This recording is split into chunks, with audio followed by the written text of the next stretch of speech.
Assalamualaikum warahmatullahi wabarakatuh.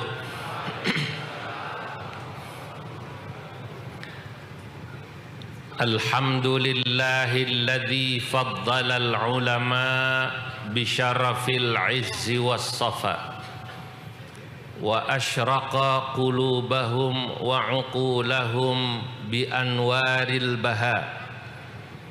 Wassalatu wassalam ala sayyidina wa habibina wa syafi'ina wa maulana Muhammadin sayyidil anbiya wa imamil atqiya wa mir'atil awliya wa yambu'i ulumil ulama wa mu'tamadi futuhil awliya wa ala alihi wa ashabihil asfiya wattabi'ina lahum bi ihsan taraku lana ma'arifahum wa turrathahum al-gharra wa tharra. Amma ba'du, hadratal muhtaramin, para alim ulama, para masyayikh, para habaib, wabil khusus panjenenganipun Romo Kiai Haji Idris Hamid Sahibul Haul dan juga Rais Syuriah PBNU beserta keluarga besar Mbah Hamid Pasuruan yang saya tidak bisa menyebut satu persatu namanya, yang sama-sama kita hormati para sesepuh yang hadir di hadapan saya, Romo Kiai Haji Ali Masyhuri, Romo Kiai Haji Abdus Salam Mujib, leres nggih?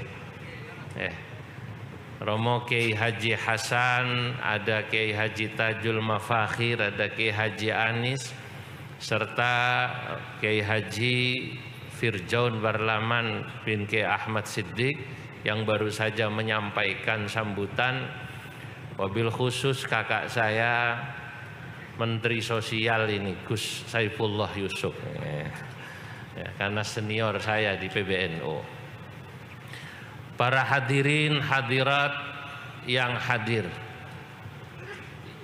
di majelis haulnya Romo Kiai Haji Hamid Pasuruan, insya Allah semoga kita semua yang hadir mendapatkan keberkahan dari Allah Subhanahu wa Ta'ala. Allahumma amin. Pagi hari ini alhamdulillah kami dapat hadir di tempat ini mewakili Ketua Umum Pengurus Besar Nahdlatul Ulama Kiai Haji Yahya Khalil Saquf, yang hari ini beliau harus berangkat ke Amerika, sehingga menyampaikan salam kepada semua yang hadir di sini. Biasanya Gus Yahya tiap tahun niku rawuh nggih mriki, tapi hari ini harus terbang nanti sore, jadi waktunya beliau tidak bisa hadir kemari. Para hadirin yang dimuliakan Allah, tentu Mbah Hamid Pasuruan ini bagi Nahdlatul Ulama adalah salah satu ulama yang memang istimewa, ya, sehingga setiap haulnya selalu ada yang hadir mewakili PBNU. Kita tahu bahwa orang menjadi kekasih Allah itu biasanya karena yang bersangkutan memiliki kredit poin, memiliki nilai. Kadang-kadang nilainya 1 atau kadang-kadang 2, kadang-kadang 3. Ada beberapa faktor, ada beberapa poin yang membuat yang bersangkutan dijadikan kekasih Allah. Ahlan wa sahlan Al-Habib Jindan. Faddalu.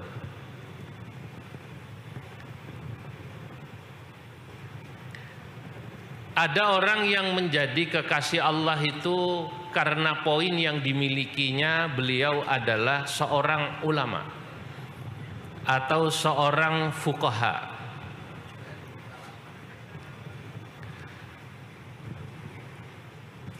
Faddalu ya habibna. Ala ma fi muskilah.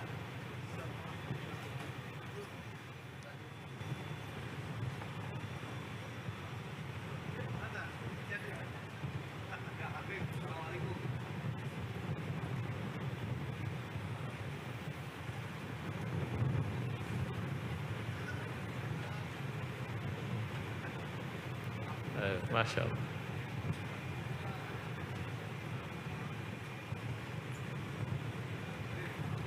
Jadi ada orang yang menjadi kekasih Allah atau waliullah itu karena ilmu, karena al-fiqhu, pemahaman yang dimiliki yang bersangkutan. Sehingga dahulu ada sebuah makalah yang dinisbatkan, ada yang mengatakan kepada Al-Imam Asy-Syafi'i, ada yang mengatakan makalah ini dinisbatkan kepada Al-Imam Abu Hanifah. Beliau berkata, "Lau lam yakunil fuqaha'u waliyan, lam yakun fil ardi waliyun." Saya ulang. "Lau lam yakunil fuqaha'u awil ulama'u awliya Allahi fil ard, lam yakun fil ardi waliyun." Jika di muka bumi ini katanya para fuqaha atau para ulama itu bukan menjadi wali atau tidak bisa disebut menjadi walinya Allah, kekasih Allah, lam yakun fil ardi waliyun, maka di bumi ini tak ada lagi wali.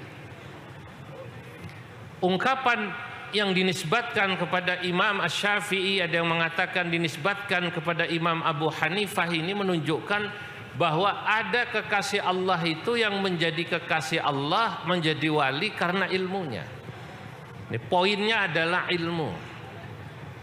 Orang yang istiqomah mucal niku ten pondok yang disebut murabbiyin, nah itu biasanya wali karena istiqomah.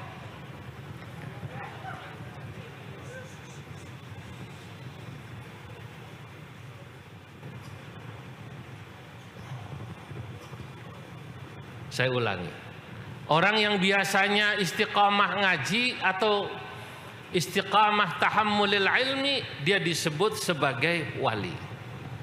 Nah niku berat zaman sekarang ini. Makanya ketika ada seseorang bilang pada saya, "Gus Baha niku kok diundang sulit ngisi-ngisi haul atau pengajian kecuali di beberapa tempat." Saya jawab, saya katakan pun cukup, yang jadi korbannya saya saja. Orang seperti Gus Baha itu memang sebaiknya tetap istiqomah mucal ngaji. Saya katakan waktu hal dileteh, nggih Gus nggih. Dulu sebelum saya diamanati ten mriki di Tanfidiyah ini, dulu saya di Suriah kados Gus Tajul niki, saya masih istiqomah ngaji, Bib. Majelis tinggalan orang tua saya itu lebih dari 25 majelis seminggu. Sekarang harus saya bagi dengan adik saya keliling ngaten niki. Resikonya apa? Pasti yang namanya tidak istiqomah ngajar ngaji, mutolaahnya kurang. Mutolaahnya kurang. Lagi pula orang yang sering keliling ini sulit bisa nulis. Kalau niku kepanggih ulama-ulama dari Pakistan, kepanggih ketemu ulama-ulama dari Afghanistan, Gus. Di Afghanistan unik, ulamanya jadi menteri. Salah satunya Wazirul Ma'din wal Petrol, menteri pertambangan dan perminyakan. Ini menteri tapi memberi pada saya informasi, alhamdulillah saya mensyarahi Sahih Bukhari dalam 7 jilid. Masya Allah. Itu menteri pertambangan. Bagaimana menteri sosialnya itu?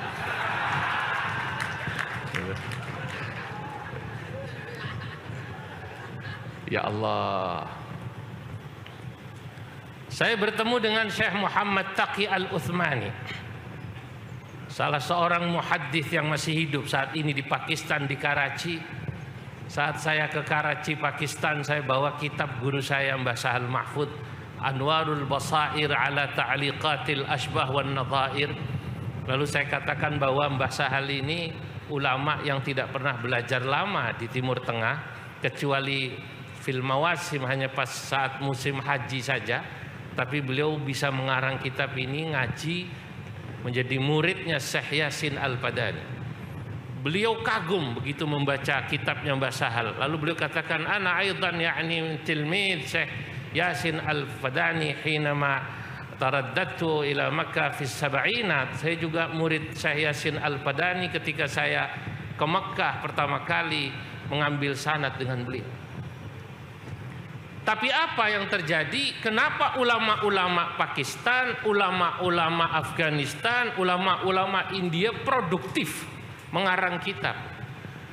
Saya kok mengangan-angan karena ulama-ulama di sana itu tidak disibukkan untuk menghadiri acara hall. Ulama-ulama di Indonesia apalagi PBNU ini harus keliling kados kula niki, ngewangi Gus Yahya dan Gus Ipul ngurus organisasi sambil acara keagamaan. Tadi malam saya datang dari Ternate, sebelumnya dari Ambon, nggih ngurus NU niku. Ya. Kapan punya waktu menulis kitab? Kapan punya waktu untuk istiqomah kali santri-santri ten salafiyah niku baca kitab seperti para masyayikh ini? Makanya orang seperti Gus Baha atau ulama-ulama yang memang sudah istiqomah, empunlah, biarlah beliau tetap istiqomah menjadi ulama dan fuqaha itu. Karena sesungguhnya beliau-beliau inilah wa auliya Allahi fil ard, adalah para walinya Allah di muka bumi. Ada lagi orang yang menjadi kekasihnya Allah, walinya Allah itu karena hartanya. Sakha. Pada haul 2 tahun yang lalu saya cerita tentang Mbah Ma'ruf Kudus yang punya pabrik jambu bol. Ingat ya? Itu kaya, sakho, dermawannya luar biasa. Nggih modelnya nggih kados wae niku Mbah Ya Idris. Kalau ngirim kambing nggak pernah cerita, kalau ngirim beras kemana nggak pernah cerita. Ada wali-walinya Allah itu karena hartanya. Lah Gus Ipul itu tadi matur, saya ini pinter tidak, sugih ora. Kan gitu nggih Gus? Oke. Lah terus kira-kira bayangan saya tadi Gus Ipul mau bilang, kok aku sudah diwali ku apa alasannya gitu. Saya carikan alasannya Gus jenengan. Jenengan bisa seperti ini nih makomnya, ya Allah tidak pernah berhenti-berhenti jabatannya. Karena jenengan itu istrinya satu, itulah keramatnya.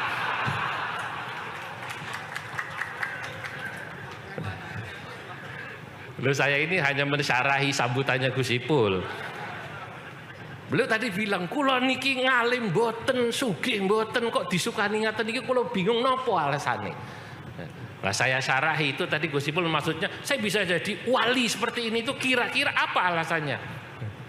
Jawabannya menurut saya karena jenengan istrinya satu. Niku alasannya. Berarti kuat dengan istri satu niku hebat niku. Lalu sama badal. Lah, jangan-jangan orang seperti Gus Ipul itu pantesnya ya langkung nggih garwane nggih dari satu. Betul apa tidak? Cuman sampai sekarang setahu saya satu, setahu saya.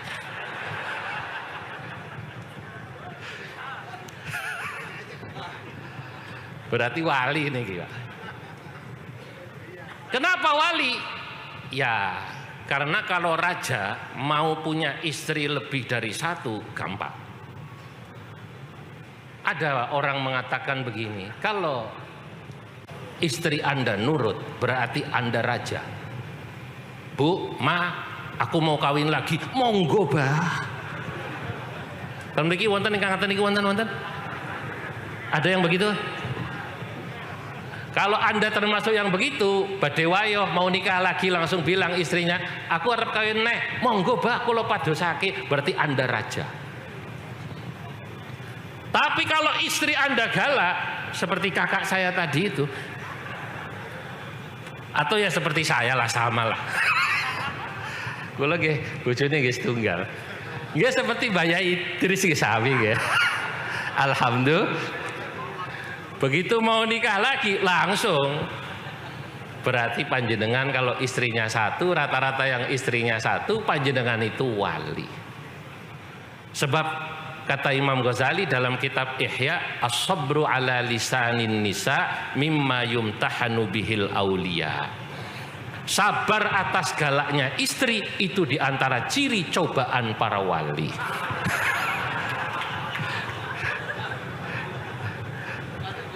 Termasuk Gus Ali ya. Berarti sekarang Gus Ipul sudah tahu alasan beliau jadi wali nih ya. Tadi kan tanya, kula niki alim boten, sugih boten, apa kira-kira saya istimewanya? Istimewa dengan sabar. Alhamdulillah. Ada yang nyaut, Pak, kalau istri saya kadang-kadang nurut, kadang-kadang galak, niku nopo? Ah berarti Anda raja wali.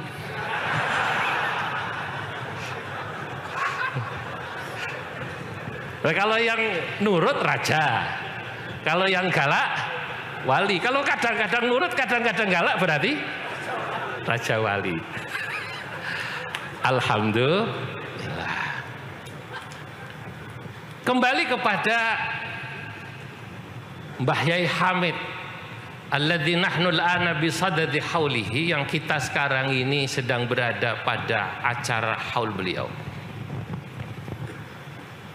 Saya kemudian berpikir Mbah Hamid itu seperti yang dikatakan Gus Firjon wau niku. Saya tinggal tambahin mensyarahi gitu.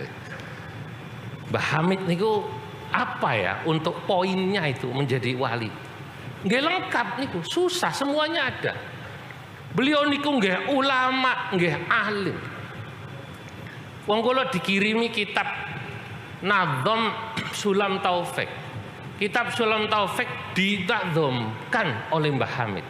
Ini hanya orang yang sudah punya tingkat ilmu yang tinggi bisa membuat nadham semacam ini. Beliau itu ya ulama, ya fuqaha. Beliau ini sakha, dermawan, orang kaya yang luar biasa. Dari manakib yang saya dikirimi oleh cucu mantu beliau, yang saya baca kembali karena kemarin ketelingsut pernah punya.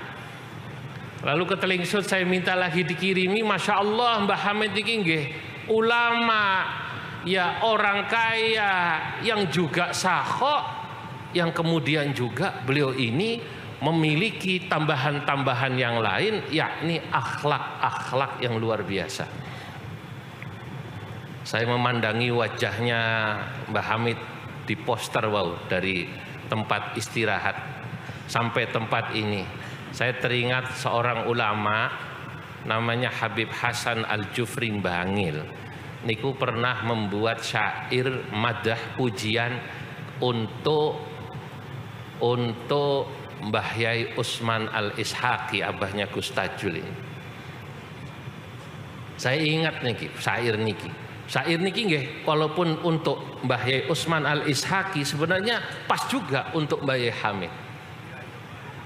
Wa idza nadharta li wajhihi yumbika an husnit tawiyyati daiman fi qalbihi ajazat lisani anin nu'uti li wasfihi wa bijudihi wa bihilmihi wa ulumihi. Wa idza nadharta liwajhihi yumbika'an, jika Anda melihat wajahnya Mbah Yai Hamid, Mbah Yai Usman Al-Ishaqi, para aulia-aulia Allah yang lain, lihat posternya mawon, Masya Allah, yumbika'an husnit tawiyyati daiman fi qalbihi. Anda akan melihat Masya Allah betapa beliau punya batin tawiyah niku husnit tawiyah. Ningali wajah mawon niku remen jenengan, Masya Allah. Saya belum pernah ketemu wong zaman beliau wafat, umur saya baru 3 atau 4 tahun. Sekarang haul yang keberapa nih?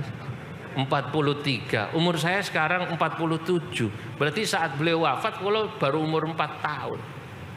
tapi saya hanya melihat wajahnya, Masya Allah.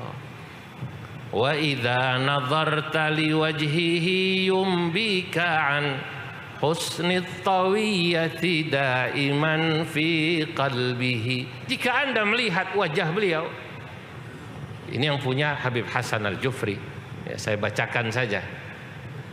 Madah ini pujian untuk Ki Usman Al-Ishaqi, ayahnya Gustajul, ayahnya Ki Asrari Al-Ishaqi. Jika Anda melihat wajah-wajah orang alim seperti Mbah Yai Usman, seperti Mbah Yai Hamid, maka wajah beliau yumbika an husnit tawiyyati daiman fi qalbihi. Wajah beliau itu akan menunjukkan husnit tawiyyah, betapa bagusnya batin beliau nih. Batin ini kusai. Ya Allah. Daiman, selamanya. Maka beliau kemudian sampai mengatakan ajazat lisani anin nu'uti liwasfihi. Lisanku tak mampu lagi anin nu'uti liwasfihi, untuk menggambarkan bagaimana sifat dan akhlak beliau. Wa bijudihi wa bihilmihi wa ulumihi. Bagaimana kedermawanannya, bagaimana ketawaduannya, bagaimana ilmunya. Masya Allah.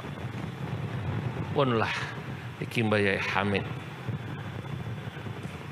Saya pada kesempatan ini hanya akan memberi contoh mawon dari apa yang saya baca dalam manaqib. Saya tidak akan berani keluar dari situ.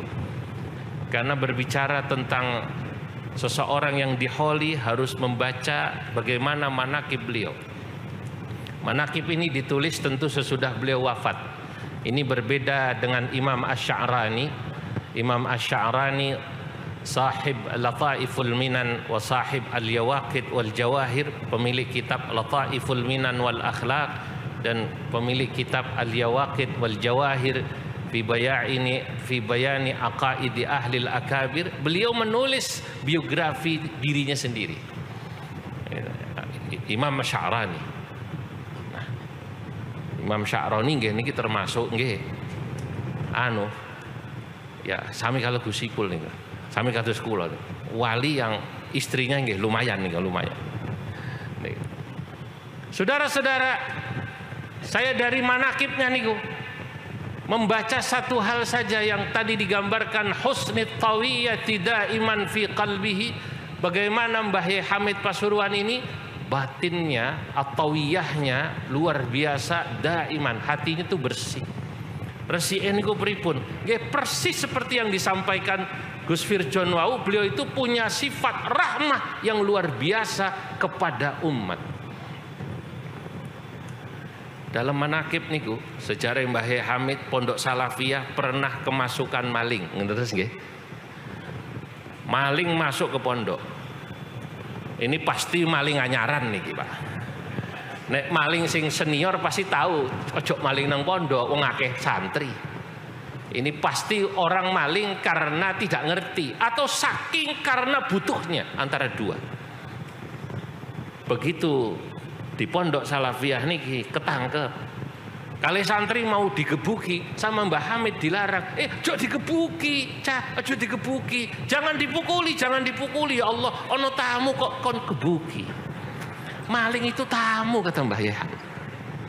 Lalu sesudah sholat subuh dibuatkan nasi goreng dalam sejarah ini. Cuma nasi gorengnya hanya pakai telur, dikasih kopi.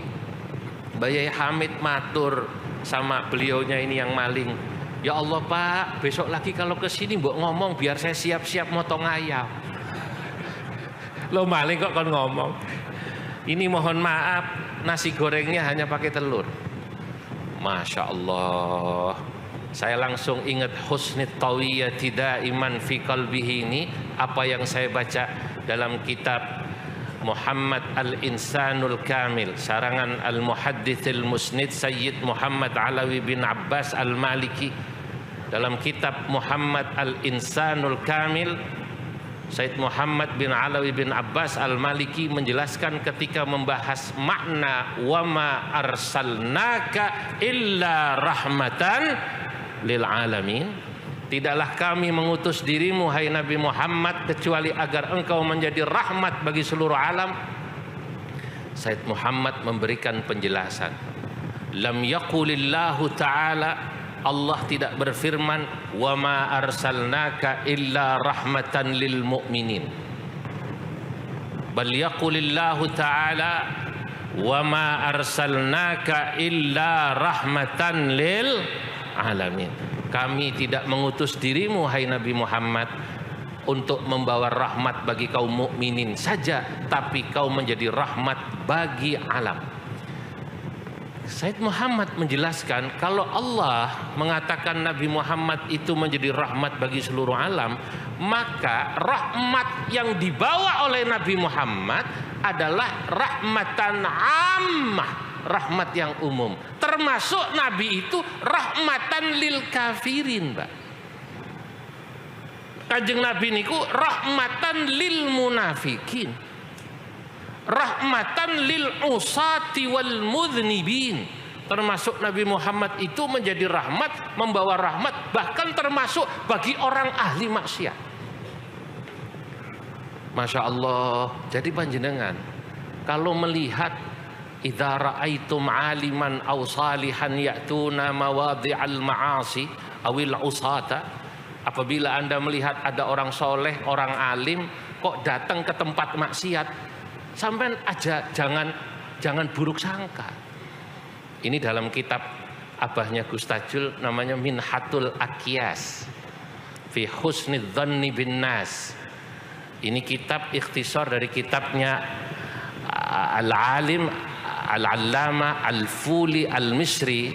Kitab aslinya besar, Tuhfatul Aqyas fi Husnidz Dhanni bin Nas. Dalam kitab ini dikutip ucapan-ucapan Sayyidi Ali Al-Khawwas, gurunya Imam Sya'rani ini. Apabila Anda melihat ada orang soleh, orang alim mendatangi tempat maksiat, riyen wonten Gusmi nggih. Gusmi kalau ke Surabaya sering datang ke tempat-tempat ngaten niku nggih. Lah itu jangan suudzon. Harus husnudzon bahwa beliau datang ke sana itu dalam rangka rahmat, kasihan sama yang ahli maksiatnya itu, bagaimana mereka supaya kemudian bisa sadar. Maka nanti kalau panjenengan lihat Gus Ipul sebagai Menteri Sosial datang ke lokalisasi, jangan suudzon.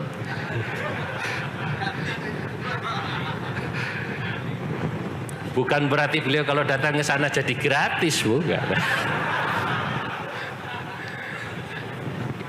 Innama ya'ti maudhi'al ma'asi awil usah li rahmatihi lahum. Gus Ipul sebagai Menteri Sosial itu datang ke tempat maksiat itu karena kasihan. Kon mandek ojo ngene iki ojo, saya kasih bekal. Menteri Sosial punya instrumennya. Dikasih modal, diajarin jahit, nanti Gus nggih, supaya berhenti itu. Ini saudara-saudara, bapak-bapak, bagaimana ulama-ulama dulu mengajarkan pada kita bahwa rahmat itu harus diberikan termasuk lil usah wal mudhnibin. Bayi Hamid niku, bagaimana kasihannya sama pencuri, dikasih makan.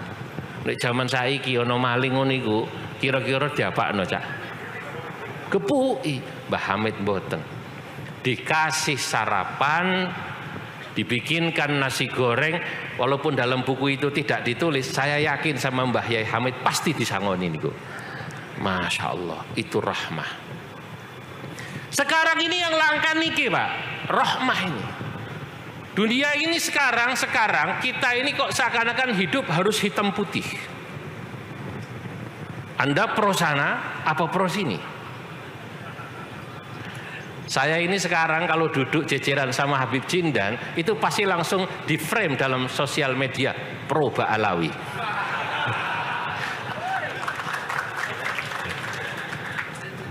Besok saya kumpul sama Kang Imat, itu tetangga saya di Banten. Ya rada mambu dulur, di atasnya nyambung. Lalu kemudian, wah ini pro Kiai Imat. Loh kenapa kita harus begitu? Kenapa kita tidak punya rahmatan lil alawiyin wa rahmatan lil jawiyin kita? Betul apa tidak? Harus membawa rahmat bagi alawiyin, bagi jawiyin semua, tidak usah dihadap-hadapkan. Makanya saya katakan saya ini pengurus PBNU. Kalau saya diundang acara habaib, saya datang, Pak. Saya diundang misalnya oleh teman-temannya Kiai Imad, saya datang karena Nahdlatul Ulama datang dalam rangka mewujudkan makna wa ma arsalnaka illa rahmatan lil alamin. NU harus rahmatan lil alamin. Tidak hanya untuk satu kelompok. Jelas apa mboten? Nah, iya. Ini yang mahal sekarang, Pak. Mbah Yai Hamid inilah kita belajar dari beliau, tidak ada itu rasa marah, kesel, benci pada orang, yang ada rahmah.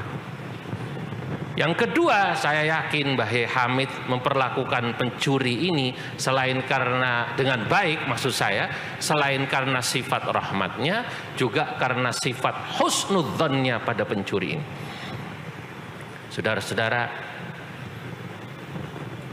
wa ajma'u, ulama telah sepakat, orang itu kalau hatinya bersih,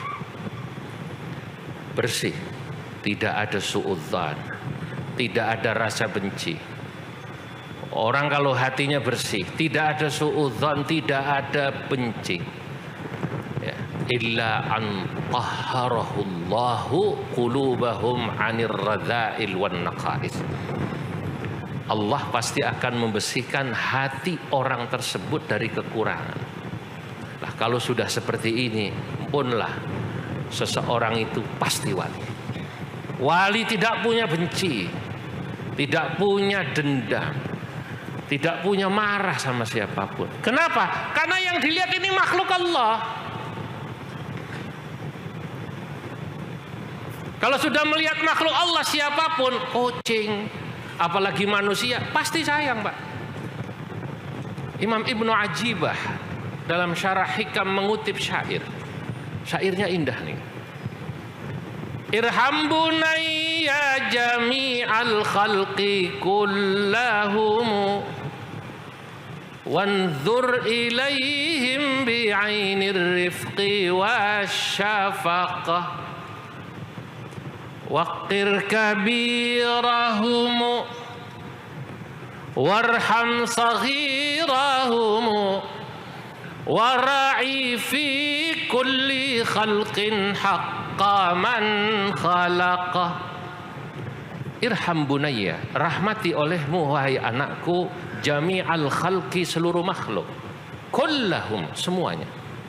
Wanzur ilaihim, tataplah semua makhluk bi'ainir rifqi wasyafaqah, dengan tatapan kasih sayang, dengan tatapan kelembutan. Wakir kabirahumu, nek sampean temu sing luwih sepuh, hormati sing sepuh niku. Senajan beda partai, senajan beda kubu, nek ketemu cucup tangane, Kak. Mungkin Anda beda pilihan. Ini zaman pilkada. Zaman pilkada, leres nggih? Tapi kalau ketemu orang lebih sepuh, beda pilihan, mungkin kiai tersebut atau beliaunya atau tokoh tersebut bukan pilihan saya. Ketemu beliau kalau lebih sepuh, cium tangannya, hormati kesepuhannya. Warham saghirahum, kalau Anda bertemu yang lebih muda, rahmati dia. Wara'i fi kulli khalqin haqqa man khalaqah, pada setiap makhluk kau harus menjaga hak Allah yang menciptakannya. Karena Allah lah yang menciptakannya, termasuk wong kafir, termasuk orang ahli maksiat. Mbah Yai Hamid ketika melihat pencuri, melihat, ya Allah, iki makhluk iki Gusti Allah iki. Wong sampai nyolong ini iki pasti saking butuhe. Itu kenapa dulu dalam kitab Dhawabitul Maslahah, Al-Imam Al-Buti menulis kitab namanya Dhawabitul Maslahah. Ini kitab produk fikih, usul fikih.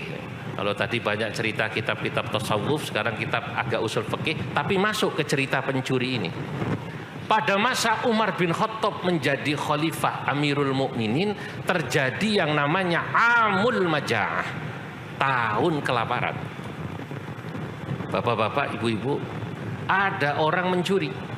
Lalu pada saat dia mencuri, yang dicuri itu sudah sampai 1 nisab.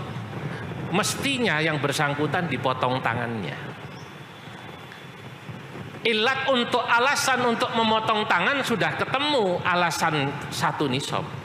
Tapi Umar bin Khattab selaku Amirul Mukminin tidak segera memotong tangan orang ini karena harus melakukan satu tahapan yang dalam istilah ulama usul fikih disebut tahqiqul manat. Takhrijul manatnya sudah ketemu, ilatnya sudah ketemu. Ini kerjaannya para ahli fikih, takhrijul manat nih. Tangkihul manat itu kerjaannya ahli fikih. Niki sudah ketemu, menentukan ilat yang disebut dalam nas niku, ini namanya takhrijul manat dan tangkihil manat. Lah hanya kemudian apakah alasan memotong tangan itu bisa diterapkan pada pencuri ini? Itu sedang diuji oleh Umar bin Khattab. Ini bahasa orang akademisnya, tahqiqul manat adalah menguji relevansi ilat pada wakil. Kata Umar bin Khattab, sik ojo dipotong sik tangane, tak takokno sik. Ya apa dek kok iso nyolong? Lah, ditanya alasan mencurinya, Pak. Begitu ditanya, kenapa kamu mencuri? Saya ini fakir khalifah. Sudah sekian hari tidak bisa makan keluarga saya. Lah apa tidak pernah minta coba sama orang-orang kaya di sekitar Anda minta sumbangan? Lah yang kaya-kaya itu dimintai sumbangan susah. Cari seperti Gus Ipul itu tidak ada di kampung sini. Gus Ipul itu tanpa diminta ngasih, Pak. Lah ini orang-orang kaya di kampung saya ini susah. Jadi sudah diminta nggak ngasih. Oh sudah diminta nggak ngasih, Khalifah. Oh kata Umar bin Khattab, jangan dipotong tangan orang ini. Kenapa? Ada syibhul milik, ada keserupaan kepemilikan. Wa fi amwalihim haqqun lis-sa'ili wal mahrum. Pada hartanya orang kaya ini ada haknya yang miskin loh. Dia minta nggak dikasih, berarti janjane wong iki nyolong sebagian hak DE. Karena ada syibhul milik, ada syubhat, maka tidak jadi dipotong. Itulah yang dalam bahasa para ulama idra'ul hudud bisyubuhat. Umar bin Khattab sebenarnya sedang husnudzon. Kenapa dia nyuri, Pak? Sama kayak nanti kalau Anda lihat tadi itu, tidak semua orang tempat-tempat nakal itu di lokalisasi itu memang seneng gitu, Pak. Jangan-jangan itu Pak Menteri itu karena kepepet, Pak Menteri. Betul apa tidak? Loh itu karena kepepet di tempat-tempat itu tuh. Maaf, di tempat lokalisasi itu jangan kemudian kita langsung memandang mereka dengan pandangan wong iki kotor. Jangan-jangan kepepet. Mereka kalau ditanya apa mau berhenti apa tidak dari pekerjaan ini, ya Allah Pak Menteri Gus Ipul, kalau boleh saya mau jadi istri keduanya jenengan.